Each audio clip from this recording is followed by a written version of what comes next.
You are one of the most well-reputed, award-winning producers in Punjab.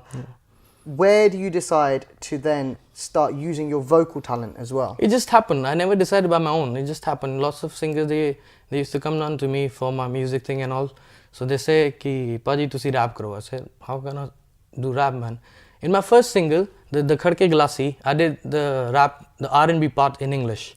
So it happened really good. So after that, these Punjabi artists, they came to me, Paji, you should rap in English. I said, not going to rap in English much, but I can try in something in Punjabi. So I wrote a couple of lines.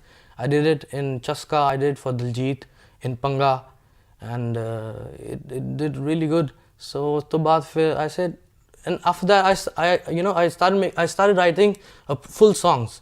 So I wrote the first song, Brown Rang, and I gave it to Justice Sidhu. I said, Paji, you sing it. And he said, no, I don't like this song, man. What kind of song is this, Brown Rang?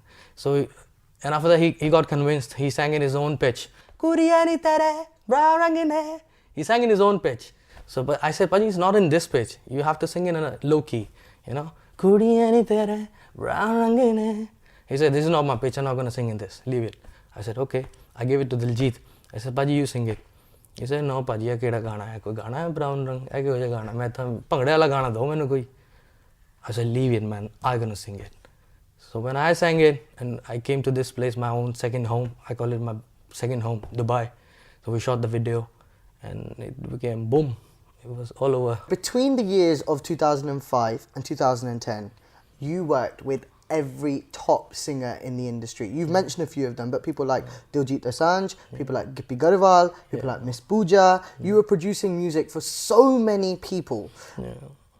During that time, they were the face of the music. They were the people in front of the music videos. They were the people dealing with the fame. Did you ever want a bit of that? Did you ever want a bit of the spotlight? No, I never wanted. You know, you can figure out from my name as well. It's Honey Singh. Such an unpro name. You know, yeah, I always thought, you know, na mera chota ja CD de piche aana hai. So Honey is my nickname. So I kept it Honey Singh. So just like that. I never wanted to be in front. I never wanted to be in the mainstream line. So I never wanted that. I remember in 2012 when I watched Cocktail and I heard Angrezi Beat. The first time I heard your song in a Bollywood film. I know Luck 28 Kuri was in another film as well, but when I heard Angrezi Beat, that's the first time I picked up on you as a vocalist as well. Tell me about how that song got picked up for that film. You know, there was a song in my album from International Villager. I did it in 2011. All of a sudden, after 6 months of that album, when Dope Show was a hit, Brown Rang without video was a hit, and Angrezi Beat was a hit without, I think without a video. And we got a call from Bollywood, from this Eros company, that we need this Angrezi Beat. I said, okay, if you need it, you have to come down to Chandigarh for it. Yeah, we're not going to go to Bombay. So you were never fazed by Bollywood? No. You were never attracted to Bollywood? If they wanted you, they had to come to you? Yeah, I was, but I'm very much into my own zone. You know? If I don't go to anybody. So if anybody wants something, you're most welcome. So it just happened. You know, they called me up. They said, we need this song. I said, this is the price. You have to pay this. They said, you are a new artist. I said, no, the song is a hit. You know, forget who I am, but the song is a hit. I'm talking about the song. If you want to buy me, I'm more expensive.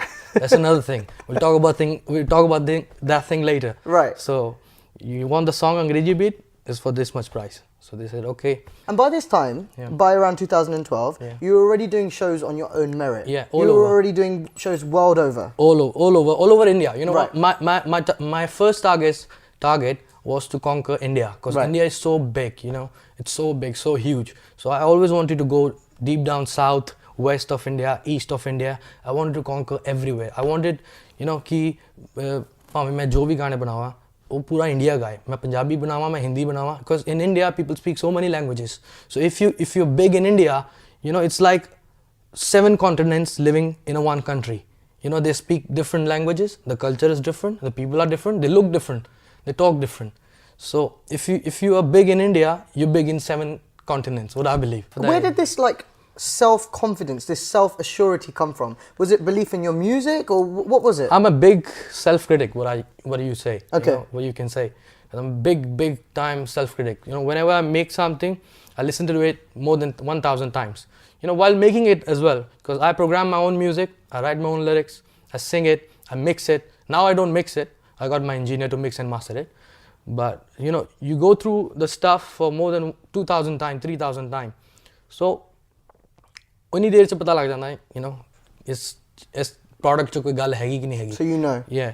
So जो गल हुंदी है, then you know, then only you can say. Because I don't speak much. I don't give much interviews and all that stuff. My work speaks. That's what I believe. That's why I don't give very much interviews and all this stuff. We're going to talk about how hard you are to get hold of in a minute. But just stay away from it, man. You know, what I believe, I've done nothing. It's just the beginning. I have to do lots of things.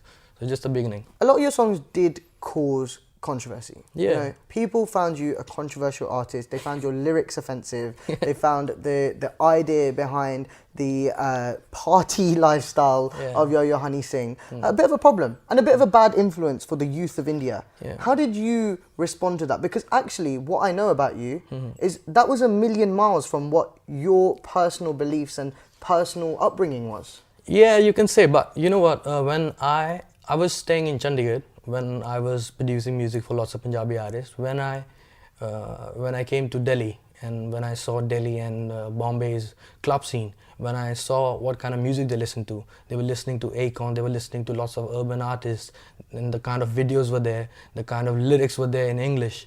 You know, it's all explicit. It was all explicit. So I said, if they are listening to this Kale Dis Gore and they're dancing on it and they're liking the video, so I'm going to deliver them the same thing in Hindi. Let's talk about Desi Kalakar, the album. Yeah. Because at that point, you'd done loads of songs for Bollywood. Yeah. And Desi Kalakar was really a big moment for Indian music. The whole scene of artists releasing albums had died down by that point. Yeah, exactly. And you chose to do that. Why? Even in 2013, you know, I've released Lungi Dance happened. Lungi Dance happened in 2013 and Party All Night happened 2013 and Sunny Sunny happened. So even after giving 3 big hits in Bollywood, I thought, no, this is not enough, you know. If you know, 3 songs are done, people can say it must have been done due to Shah Rukh Khan and Akshay Kumar and the movie. So I have to do something on my own as well. So we dropped Blue Eyes on my own, and it was a bigger hit than these songs in India. So, and after that, after 1 year, I was doing lots of things for Bollywood. I was like, no man, I want to do something for myself, you know, something which gonna represent me, what me is all about. So then me and Bhushan Kumar ji, who's the owner of T-Series, we sat together and we said, let's drop a proper full album. He said, okay, let's do it. By that point, articles had started to come out. Yo-Yo's lavish party lifestyle, Yo-Yo's difficult, Yo-Yo this, Yo-Yo that.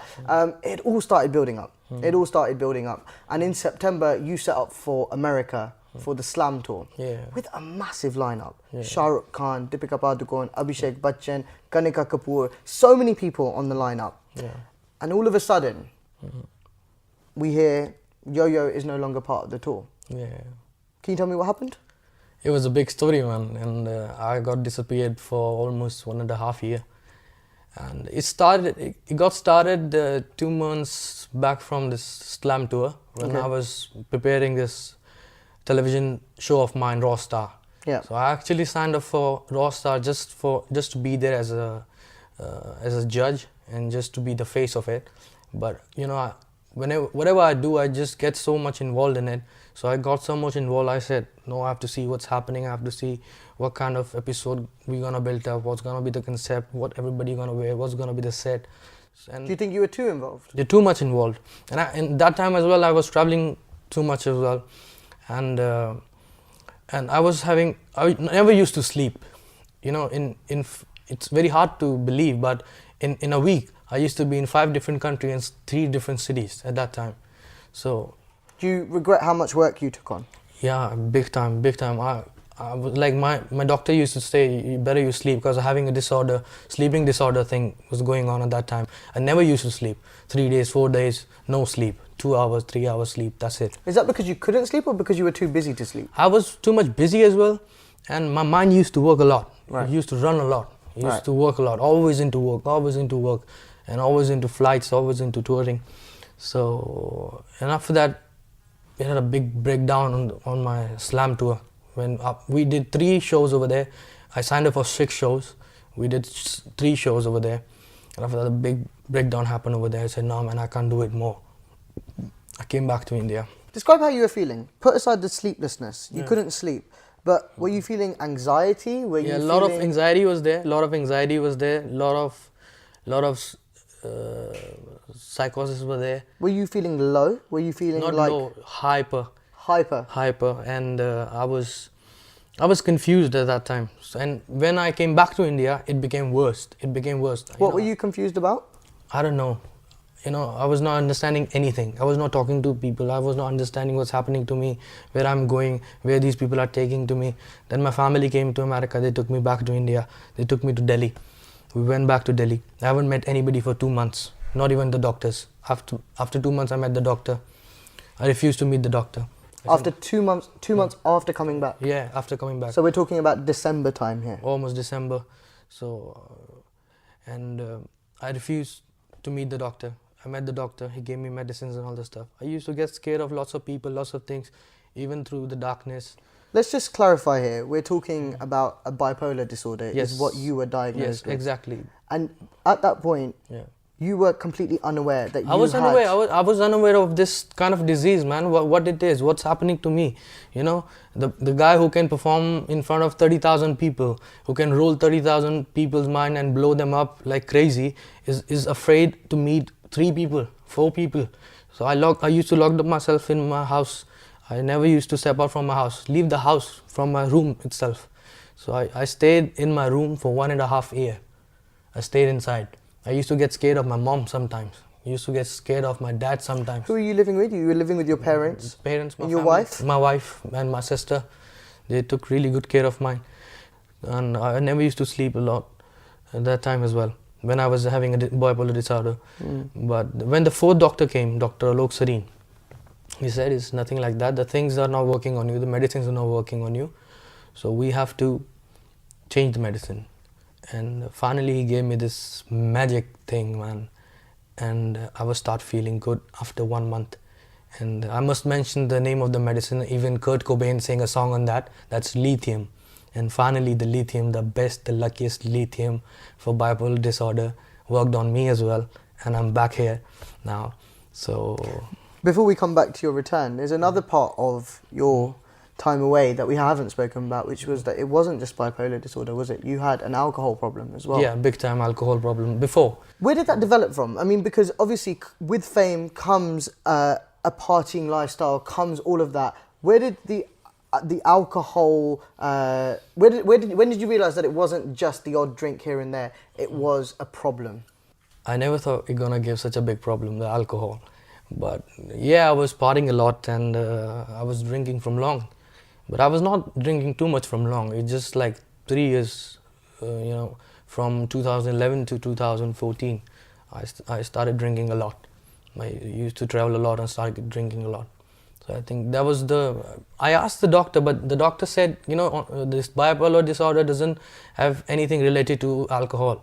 But your sleeping problem got something big relations to this bipolar disorder.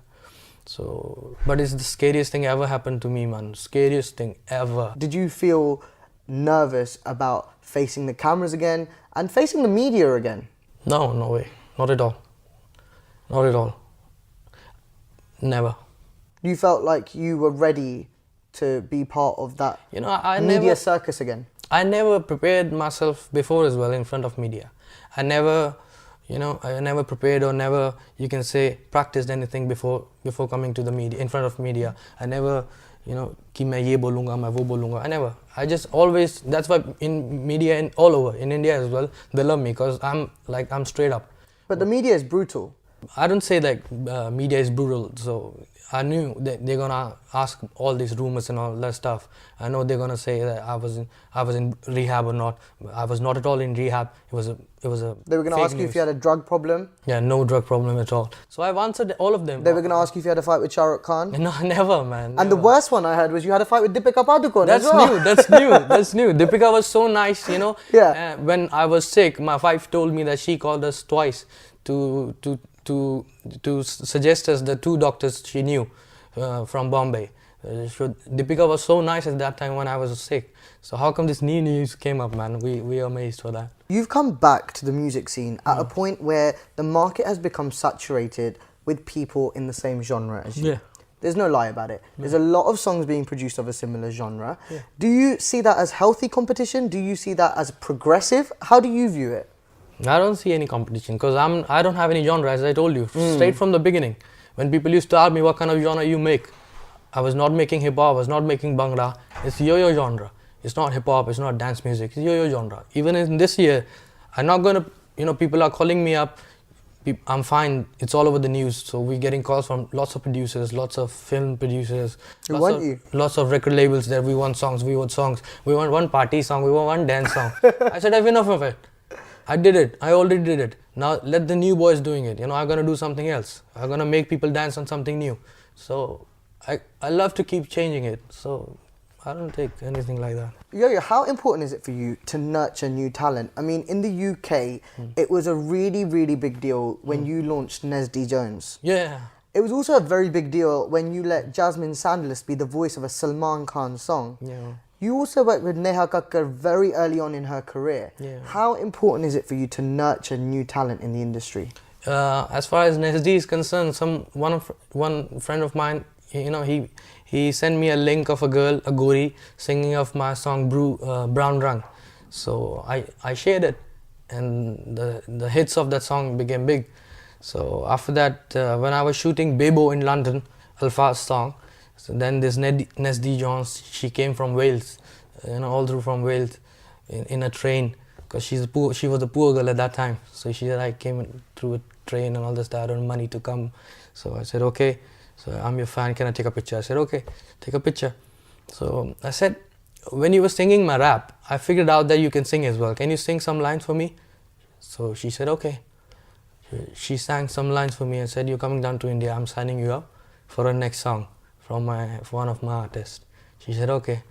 So we did it, boom. And London was a big hit. Yeah, it was good. It was a big hit. It was good. And as far as Jasmine Sandler is concerned, I was her big fan since 2008 when she dropped Muskan. Okay. Mithi Muskan, you must check it out. Yeah. Jasmine Sandler's song, Muskan. So when I got a call from this Sajid Nadiadwala bhai to make a song for Kick, I said, okay, let me try something. So I think I should make a duet song. Then I called up Jasmine, you drop a vocals on this song and we'll do it. She said, but I'm in my house, I don't have, it's night over here. It's gonna be a day at your place, but it's night over here. I don't have a studio right now. I said, record on your iPhone. She said, okay. She recorded on her iPhone, she mailed me up. I made the song. After 4-5 days, she called me up, Yo, I recorded the final vocals in the studio. I said, leave it. I'm gonna keep the same vocals. No way. So that's the iPhone song. That's an iPhone vocals. And one more thing I must tell you, while I was sick, I made this one song, Dheere Dheere Se Meri Zindagi Mein Aana, and it was co-written by my mom, because I committed this song to Mr. Bhushan a long time back that I'm gonna do something for your father. So that song I recorded on my iPhone. Wow. The whole song. So if anybody thinks you need a recording studio to become an artist, Not at all. It's all about the man. lies. It's all the man behind the machine. So so the Yaar Na Mile, Jasmine Sandler's vocals, her iPhone, Dheere Dheere Se Meri Zindagi Mein Aana, the whole song is iPhones, and I programmed the whole song in my drawing room, not even in my studio. I got my own studio in my house, but I haven't went over there. I did it in my drawing room. Before we go, you once said that you want to be the first Indian to win a Grammy. I just said it that way, man. मेरी सोच है. लेकिन आप अभी भी चाहते हैं कि ये हो? इंशाल्लाह मैं चाहता हूँ. देखो मेरी सोच है. कहें तो मार्टिन लूथर की सोच थी और ओबामा बने अब. तो मेरी सोच है, मैं बन गया तो ठीक है, मेरे को मिल गई तो ठीक है, नहीं तो किसी और को मिल जाएगी तो भी अपना ही होगा, वो देसी को मिलनी चाहिए. This is my dream.